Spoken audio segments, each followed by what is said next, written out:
बनिए के बच्चे नाली के ऊपर बैठकर मोबाइल क्यों नहीं चलाते हैं? सिख के बच्चे भीख क्यों नहीं मांगते हैं? जाट के बच्चे और रात को तफरीह क्यों नहीं करते हैं?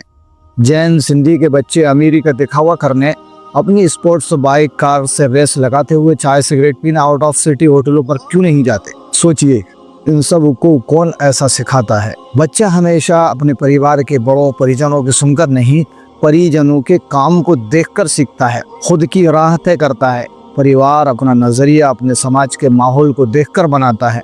जैसा समाज में होता देखता है वैसे ही खुद को ढाल लेता है। शेर और बाज का बच्चा शिकार करना सीखता है तो गिद्ध का बच्चा मुर्दार को खाना सीखता है। बुल्ले खां का बेटा फुले खां रात को 12 बजे तक होटलों पर चाय पीते मिल जाएगा, क्योंकि बुल्ले खां का बाप मुल्ले खां और दादा जुले खां भी यही बैठते थे। वे ही क्यों, उनके समाज के कालू खां, लाल खां, बाबू खां, दौले खां, पहलू खां, नब्बू खां, सल्लू खां, कल्लू खां, सभी ने तो मिलकर ऐसा समाज बनाया था जहाँ बच्चे बड़ों को देखकर आवारा, जाहिल, नशेड़ी, जुआरी, कमाई को फजूल खर्ची मवाने वाले, घर में गाली गलोच, मारपीट करने वाले बनते हैं।